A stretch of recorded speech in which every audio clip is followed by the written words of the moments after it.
Way to start your day. And vitality supplements this morning on our Healthy Friday conversation. And Professor Kennedy Mbuki is here with us this morning in the hot seat. He's a clinical psychologist and he's here. Good morning, Prof. Good morning. How are you? I am very well. I slept well. Oh, you did. Thank you. I did. Yeah. Thanks. But I am also sensitive, and we are sensitive to the fact that many do not. And we are having that conversation this morning and looking at the reasons as to why this may be and what can actually be done about it. And we're also talking about trend chasing in the market today in terms of what's happening to battle this insomnia thing. So we'll go into some of these things this morning, but we want to welcome you to the hot seat of the situation room with today's proverb. Thank you. Thank you. Yeah, so Prof, I also slept well. Oh, you did? Yes, just so we clear that off the table. Yeah, but then again, Professor, today we are in Morocco. And Morocco is a beautiful country whose tourism is off the charts. You talk about their garments, their carpets, really beautiful pictures that come from that country. But part of the history that stand out as well is that the very first and the oldest university ever to be known in the world comes from Morocco. Yes. And then again in 1777, they were the first country, again, it's a country of many first, the very first country to recognize the United States as a state. But let's go to the proverb. The heart that loves you won't hurt you. The heart that loves you won't hurt you. How would you interpret that? The heart that loves you won't hurt you. I think, for me, I would say probably they would do things, but not intentionally to hurt you. But the way you interpret what they have done, probably for you, it might be something that is hurting. But in most cases, whoever loves you, they would want to do the best for you. But the best they are doing might not necessarily be the best for you. Yes. Well, Indeed. indeed. Love the interpretation. So, like we say, I guess just as I'm about to say it, I'm thinking about the irony of it. But going to sleep is a nightmare for a lot of people. Yes. It's not the dream situation, essentially. And let's start off with some definitions as we're looking into this thing. We hear insomnia all the time. It almost sounds like a trend where someone says, well, I'm an insomniac. It's not a good thing. What is insomnia? Insomnia, for me, I would just go it the layman's language. Insomnia is where somebody is going to bed, wanting to sleep, but then they do not have a continuous sleep. They have interrupted sleep. So, and it continues for some time. So, say for example, 7 days, you sleep. Wake up, sleep, wake up, sleep, wake up. Every time you go to bed, you want to sleep. You sleep for a short time, you wake up, sleep for a short time, you wake up, and all that. So that is where we would say somebody is developing insomnia. For some people, sometimes they can be awake for 2 or 3 days, but that's really, really dangerous. Yes. Awake for 3 days? 3 days. Yes. I don't understand. That they go to bed, but they're not able to get sleep. So they are just awake. They go to bed. They're actually in bed, but they are not asleep. Because, sometimes we always imagine that every time somebody has closed their eyes, they are actually sleeping. Because sleep is altered state of consciousness. Yes, it's just an altered state of consciousness. So you find, for example, that somebody is not really conscious of the environment at that particular time. And sometimes, so when you close your eyes, you are closing out what is present around you. So sometimes you might be thinking, so-and-so is asleep. But then they are actually not very much asleep. But again, when we talk about sleep, it's in stages. We have the first stage, the second stage, and then we have the stage that is very important for sleep is called rapid eye movement. Yes, it's very important because just think about it. There are times when somebody would be maybe on a busy day. They just put their head on a table and then they sleep. And when they wake up, they feel really refreshed. Like a power nap. Yes. Yes, like a power nap. So that at that particular time, they actually experience rapid eye movement. It's not a very long period. And so that's why you find whenever somebody goes to bed, and they wake up in the morning and they're feeling really energized. They're feeling rested. Then they had a good sleep. I need to understand, because I'm just going to pick apart the words. When you say rapid eye movement, Yes. I would imagine that the eyes are moving really quickly.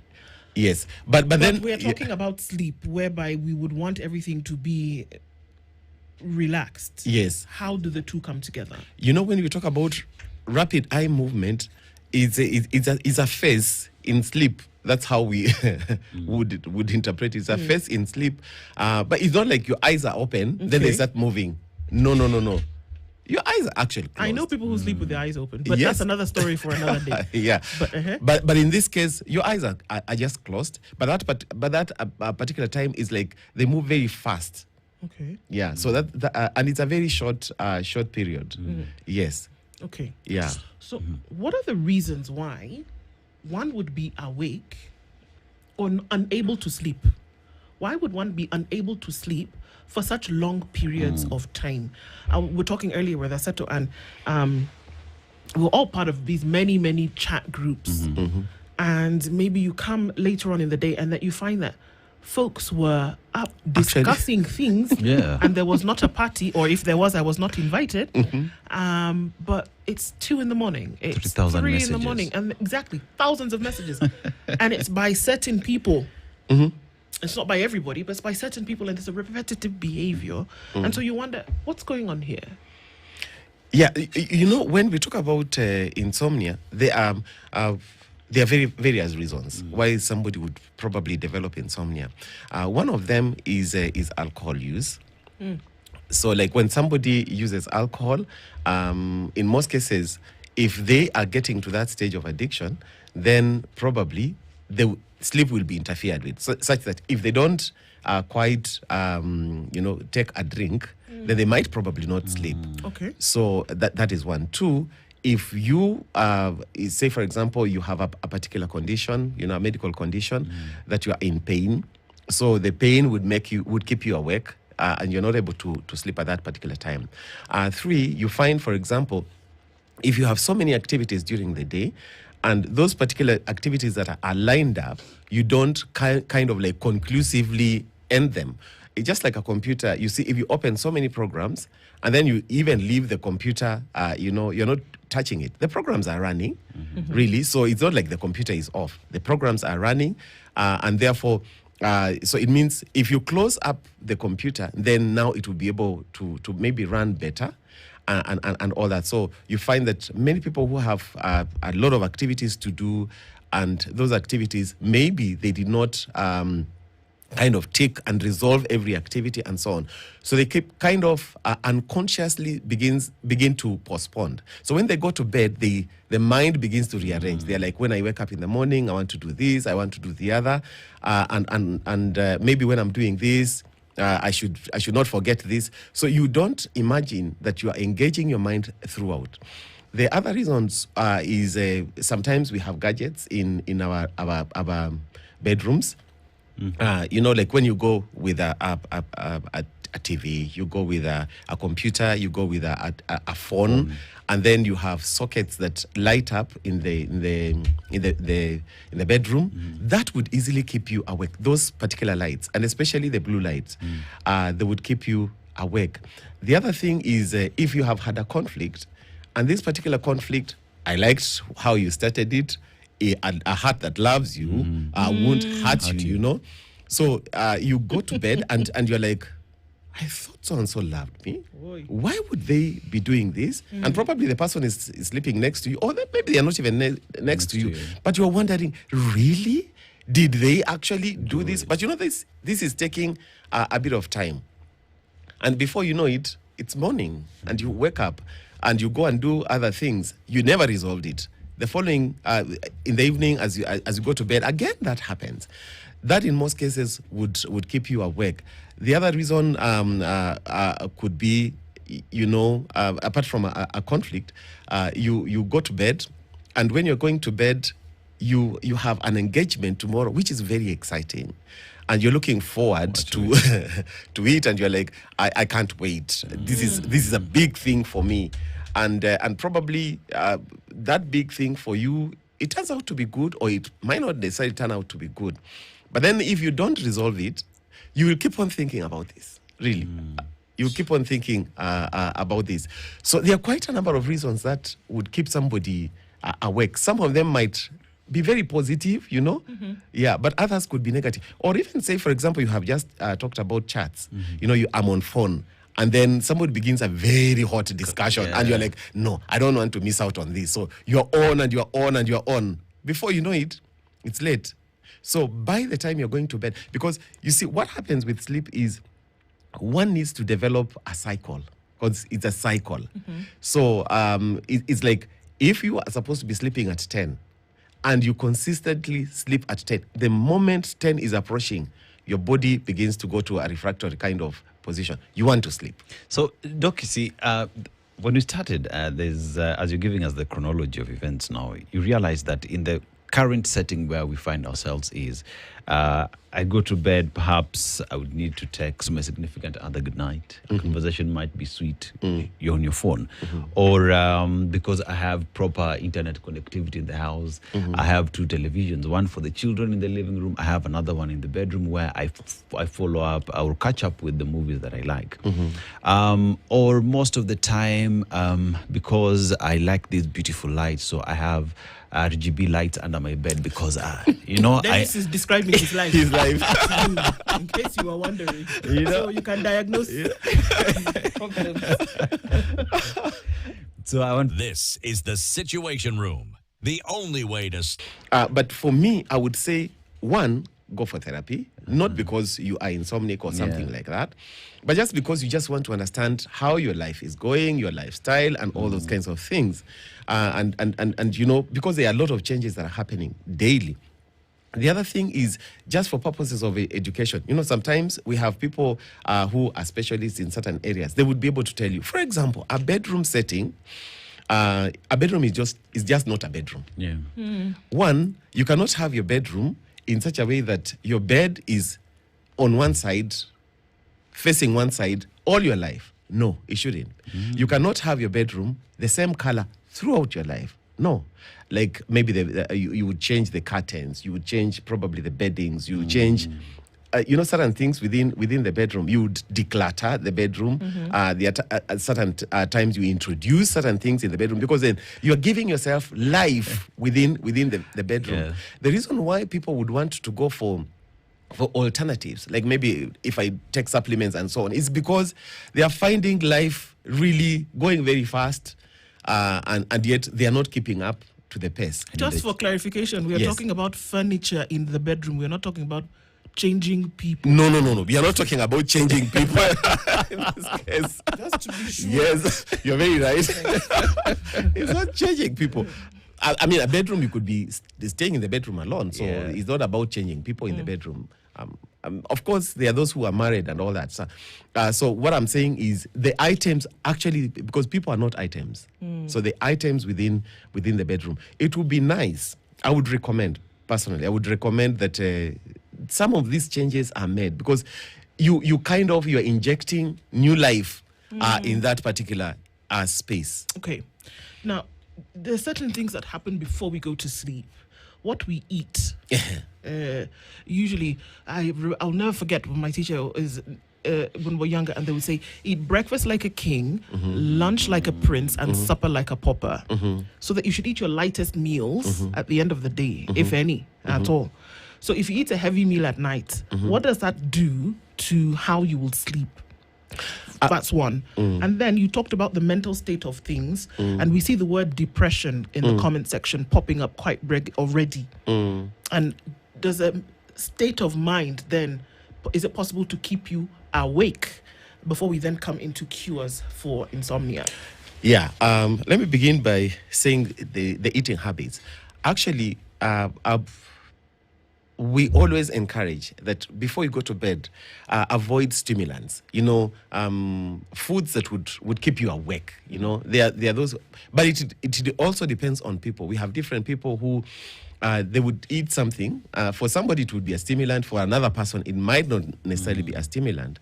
But then one should always remember that if I take, say, for example, tea, or I take coffee, or I take whatever, ginger or something like that, it would keep me awake. So if you know that would happen, then it's important for you to avoid. Again, when you eat in the morning, you need to eat enough food in the morning. Why? Because you need energy. You are going to walk around. You're going to work and all that. And so your brain requires to kind of be revitalized, get the food that you require.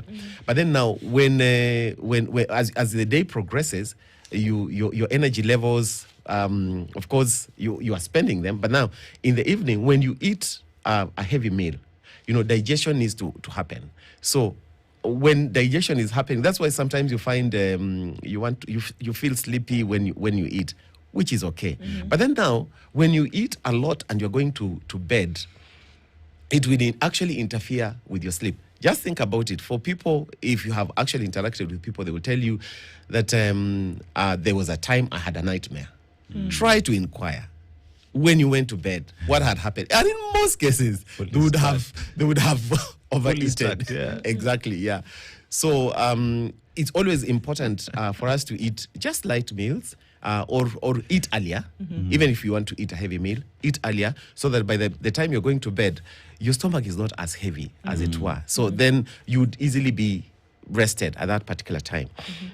Okay. Now, yeah, and then you were talking about depression coming, the state of mind. Yes, the state of mind when you're going to bed is critical. That's what I would say, actually, because that is what would help you to either sleep or stay awake. Because you see, just think about it. You had been looking forward to doing something, then you have completed it. You just feel like, and you want to rest. But you see, if you go to bed and you are still engaged with, because when you talk about depression, we are talking about a heavy emotion. You're having emotion that has a lot of weight. You're thinking of, like, will I make it? And do I have any hope? And again, like, for people who, say, for example, could be going through some form of depression. But when you talk about depression as a disease, it's totally different from the way somebody says, I'm feeling depressed, or stressed. Even when you talk about stress, there are different levels of stress. So one has to really be very clear what they actually mean by that. Yeah. So it could be just for a short time that I expected this to happen, it didn't happen. So I'm feeling very, hopeless at that particular time. But then now, if that happens, when you go to bed, actually catching sleep would be a bit difficult. Yes. Yeah. So the state of mind is very key. So, Doc, most of the time, when I just have conversation told it's proper that you sleep 8 hours, right? But then the realities of life, where it's work, it's whatnot, you get in the house late, or you left the house, or you left workplace early, but there's traffic. You get to the house late, dinner, shower, you catch up with your people. It's 11. You wake up early, say 3, 4. So your hours of sleep are limited, not because you don't want to sleep early, but because of just how life is. Or you follow your coach, your life coaches out here, and they tell you, for you to make it in life, 3 hours max is what you need. You can't be sleeping some more. So put all these things into consideration. And questions being asked as well is, how many hours is a good hours for someone to just sleep? How many good hours? That's a question I get almost all the time when we are talking about sleep. It depends on age. 60. If a baby would sleep for even 12 hours, and it's okay, because again, what are they going to do anyway? But then as you grow older, you find that you have more, responsibilities to attend to, which is okay. What I would recommend, for me, I would say that plan your day. When you have planned your day and you say, for example, I want to be sleeping, even if it's just the 4 hours they are talking about, you still can sleep for 4 hours and you're rested. So what you do is you tell yourself, I'll be going to bed at 11. I'll be out of bed at 5. So you now develop some discipline. You know, I one time I was telling somebody that the current child has not been taught delayed gratification. They want this and they want it now, and so when it means they need to delay, they are not able to do it. Sure. If they need to be patient, they are not able to do it. And then when it comes to making choices, they are not able to make really nice choices at that as it was. So I would say that come up with a policy and tell yourself, the moment it is 11, it doesn't matter who it is, it doesn't matter what it is, I am going to bed. And there are some people that even if I called them at such a time, they will not pick. And everybody, your friends know, and so on. So they never bother. But if you keep on availing yourself that you're always available, they can call you. Anytime they call you, you'll pick. And yet it is night. Then you're actually inviting them to disturb you, and you're inviting disturbance in your sleep. So you just decide, if it's 11, please don't call me. And even if you call, I will not respond to it. Yes. And that's okay. And it's okay. And it's okay. Yeah. I mean, the world won't stop because you didn't pick the call. Yeah. Okay. So in dealing with insomnia, which, I mean, looking at the different reasons that could cause this, there are folks who are actually dealing with it, and they really wish I really want to, in the way because for me, and maybe insensitive to a point, I would just say, what are you talking about? Put your head on the pillow, close your eyes, go to sleep. Very simple. But for a lot of people, it's a nightmare in order to be able to do that. Yeah. And it's a bit insensitive for those who can sleep like that to speak to those who cannot in that manner. But at the same time, it's also difficult to understand why somebody wouldn't just be able to close their eyes and go to sleep. And so the trend now in the market is to have sleep assistants and drugs. The big ones come into play. Antihistamines are used quite often. Somebody's going to take cough syrup, not because they have a cough, but because the antihistamine in the syrup is going to give a drowsy effect, and they overdose on that so they can sleep for longer periods. That is a thing. Alcohol. There's a comment here that we've seen that if I don't take a shot of something strong, I will not sleep. So you take a shot of something strong, it knocks you out, and you can sleep for a couple of hours, or maybe more than you normally would if you didn't. And then we've also seen the market trend today of melatonin. Melatonin, and maybe you can explain what that is to us, that folks are going... Dennis Okari is not normally here on Fridays, but he told us just the other day that he went to a chemist, to a pharmacy to make a purchase, and the pharmacy told them that this melatonin that you see here is the fastest selling drug it used to be the emergency contraception. Yes. Now melatonin is the fastest selling drug from pharmacies. And a bottle of it is 9,000 shillings for the month. But it goes off the shelves like crazy because people are taking it in order to sleep. So it points to two things. One, there is an insomnia issue in our society. Yes. But at the same time, there is a dependence on drugs in order to sleep. Not to cure the insomnia, but to sleep. So are these ways to deal with these issues? And if we're looking for a cure, the cure is not to sleep. The cure might be the sleeping is a byproduct. But what is the cure for this insomnia? So it's quite some, but let's see if we can look at that. Yeah, so one of the, and I think partly there are a few answers in the questions, but I would want to say this. When you take a sleep enhancing drug, let me just put it that way. When you take a sleep enhancing drug, actually, it's recommended that you can only be given for 3 days to assist you. After 3 days, you cannot continue because then you are creating dependence and you will not be able to get out of it.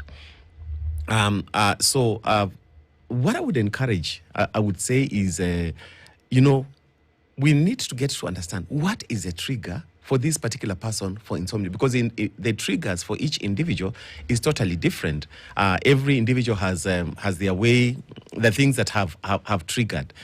But again, I would say that even though that it's illegal, and I do not think a health professional would encourage anybody to keep, just keep taking melatonin. Yeah, just keep doing, because some of these things, the long effect is really terrible. Like even just the alcohol.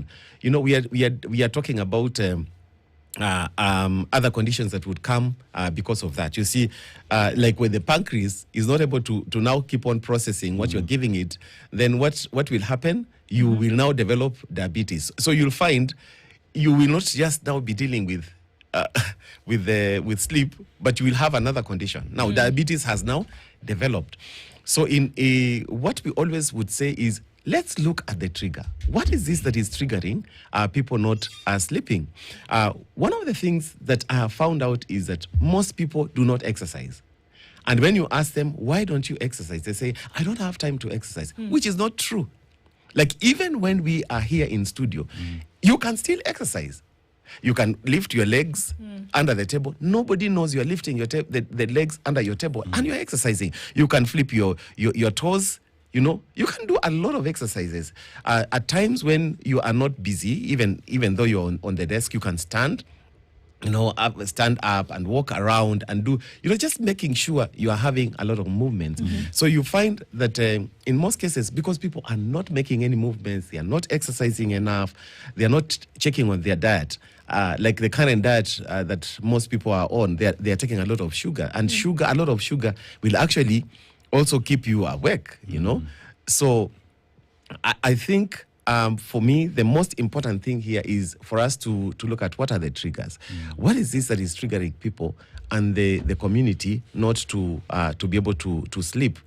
The other thing is you'll find these days people avoid resolving conflicts. You get into a conflict and you run away from the person. So you like keep away from their company. But that has not resolved. So, it will catch up with you tomorrow. So that is one thing that is happening. The second thing that is happening is people are looking for money, and they're looking for money in a way that they are desperate because they are competing. Peer pressure. I used to think peer pressure was among children. Now it is worse among the adults. So Dennis has bought a car, I must drive as well. Dennis has built, I must be. So you'll spend a lot of sleepless nights thinking how you are going to get money to be able to buy the car that Dennis bought. And yet Dennis probably comes from a family where they're supporting him in one way or the other, or he has other means of getting. So that unnecessary competition is not necessary. I always tell people, even if you had millions, you can only eat one plate. Even if you have millions, you can only drive one car. You can only sleep on one bed. The hours are only 24 hours. Relax. The more you relax and get contented, the better. Because most people are very discontented. And because they are discontented, then they start looking for ways and means of being able to fit in.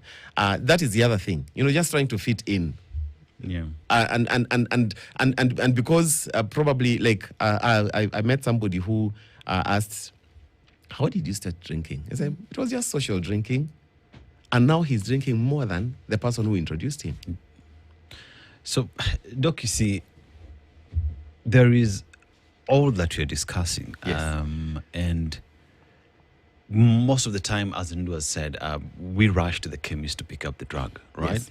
Because that is the easiest way out. Yes. The difficult part is to sit down, Okari would say, zoom out, look yourself, and find out where the rain started beating you. Yes. Because everybody would tell you as a child, I used to sleep well. At some point in life is when that stopped being the case. Yes.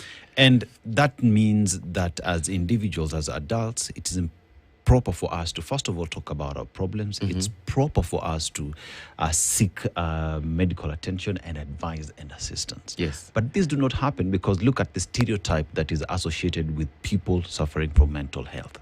People don't want to talk. I come to you, perhaps I even want to hide or come in the evening so that no one sees me walking inside your space to seek for help, which brings us to health-seeking behavior, especially among the men. Among the men. Yeah. So how do we deal with this problem such that if I have a problem, let me deal with the problem and not rush for these vitality medicine?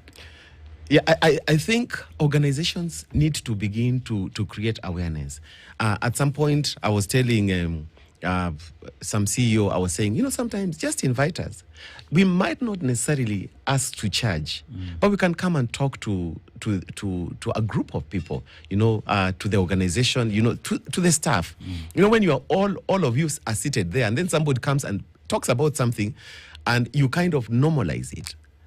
So and the moment one breaks the shell and comes, you'll find 2, 3 other people coming up. It's just like, say, for example, you do a lecture and you ask, is there any question? Nobody's raising their hands to say there is a question. But the moment one person raises their hands and they say, I have this question, you will see everybody is now asking. So I think one of the things we need to do is to ask organizations to be able to create that space where people can be able to talk about issues and all that. And even in families, we need to allow ourselves to be vulnerable. You see, for example, if you have adult children, and not necessarily even adult children, how many parents can allow their children to come and express themselves? And express themselves in such a way that say, for example, Daddy, I think you are wrong. And you take it and listen to them. Most people would want to be very defensive, and it's not necessary to be defensive. So if we can begin to create those kinds of spaces where people can talk about their issues, they're like, this is what is happening. I encourage families, before you go to bed and sleep, get some time. Even if you're Christians or Muslims or whatever, not necessarily going to pray. You can pray, which is a good practice. But just have that little time, and you say, we just want to find out quickly how your day was and so on. Is there anything that needs to be addressed and so on? I started that in my family, and bam, all my children improved at school. Yes, they improved. Now, the adult children now, some of them are practicing, one is a doctor and others, they have done very well. But we would sit down and we say, how was your day? The day was like this. Mwalimu asked me for this and so on. I was not able to do this and so on. I would also be vulnerable and I'd tell them, my day was good. However, as I was coming, I delayed, there was this and that and all that. Let me tell you, there is a time when the child would tell you, but I was wondering why you are so quiet and you are so withdrawn. We were trying to engage you and you don't want to engage with us. In fact, I started feeling like you hate me. You don't like me anymore. You don't want to talk to me. I'm like, no, I had just stuff I was dealing with, And so you can imagine a child is beginning to behave that way and so on. So I'm thinking that we need to begin to create those spaces. And there are safe spaces where we can be able to talk about this. I guess this is one way of doing it. When we are able to talk about it like this and everybody is listening, they're like, oh, okay. Okay. Or that I'm not alone in this. I'm not alone in this. Yes. So the more this is done, I think the better. Actually, right now, I would tell you, it's much better. In mental health, now we can see quite a number of people. I was telling somebody, do you know when you want to take a loan, you need to talk about it. When you now have the money, you need to talk about it. Plan. Because you see, for example, you apply for a loan and you wanted to build, and probably the amount of money that you have actually taken is not enough to complete your house. You need to begin to plan. How am I going to get the rest of the money to be able to finish it? Because if you don't do that, you are actually inviting insomnia. Because you have a loan you are paying. You don't have another income to need. You don't have the house. So, but if you talk about it and you plan, you are able to avoid so much. Yeah. So you avoid so much. So I'm thinking we need to do that. The other thing is just getting to have a group. There is a group that we were starting in Kisumu of men. And bringing men together is not very easy. Of men. Men will tell you, okay, what are we going to do? So they want a project, do it, finish it, and disappear. But then we were coming up with a group where we would be able to just come together, just have fun. Not really talk about serious things, just have fun. And just those small groups, you'd realize people have so much stuff to talk about. Indeed. Yeah, so much. I want to go back to this melatonin issue because we know that melatonin is a naturally occurring hormone. Yes. We have it. Yes. Now, for those who are advised to then take it as a supplement, does it mean that there is not enough, or that are there external factors that are inhibiting the production of melatonin that then obstructs sleep? Yes. Yeah, you have put it right. And you are only advised to boost. Okay. And it's just boosting for a very short time. And actually, they are normally external factors that cause the inhibition of melatonin production. But it's a natural hormone that gives us the sleep cycle. Yeah, the sleep cycle. But again, just as it is, for example, like every other hormone, you'll find, for example, the male hormone, testosterone, begin to drop as somebody grows older. So it means you have to do those activities that would boost it. Okay. Yeah. So for me, that's the reason why I brought in the issue of exercise, because when you exercise your body, then your body begins to get back to the regenerating, the normal, natural hormones. Yeah. They come in. Yes. I want to ask a question because this has come up a couple of times as well. That there's some folks who work at night. Yes. Right? Because of just our world. Yes. So at the time when, because we assume that nighttime is for sleeping. So what can you do to ensure that you get the sleep? Because then during the day, there's a beehive of activity. Other things are happening and you feel kind of odd sleeping during the day. But do you force yourself? You said just relax. Can you do that? Force yourself to then sleep during the day? Create a nighttime effect? Use a sound machine? What do you do to ensure you actually don't need to use a sound? You can if you want to, but again, for those who sleep at night, work at night, and they should be sleeping during the day, what should happen is, as I said, agree on the time. Agree with yourself. It's not an advice. Agree on yourself. Like if I'm working and I leave work at, say, for example, 8. And especially for us in the medical field, you are handing over and so on. So you are leaving at 8. And then you get to the work maybe at 9 or 10. What you need to do is you need to take a shower. After you have taken a shower, then you take something warm to warm yourself up.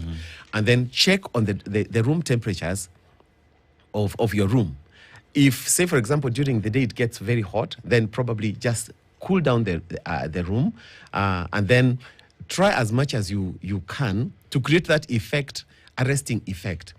One of the ways you can do is to learn how to breathe. Most, you would think that breathing is a natural thing, that so people should just breathe naturally. I mean, surely open your mouth and breathe out. And no, for some people it's quite something big. So what you need to do is learn to breathe. When you breathe in and out, and so on. So you oxygenate your body. The relaxing effect comes in. And make sure some of the things that we talked about, switching off the lighting systems around and all that, the moment you have done that, you actually should be able to sleep. But then that's why you find, for example, for those who work at night, they always have those other days off. For example, you'll work 4 days at night, then you have 4 days off. Yeah, because you can be able to recover. So when you have those days of recovering, don't go for locums. Sleep. Yeah, because the temptation of like, it's daytime, so I can get some money.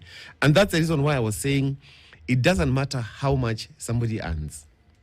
People are living in this city who earn 20,000 and they are very comfortable, and there are people earning over 200,000 and very uncomfortable. Yeah, so it's not actually in how much, it's that environment you are creating and the state of mind of contentment that you get to have that helps you to recover yourself very well.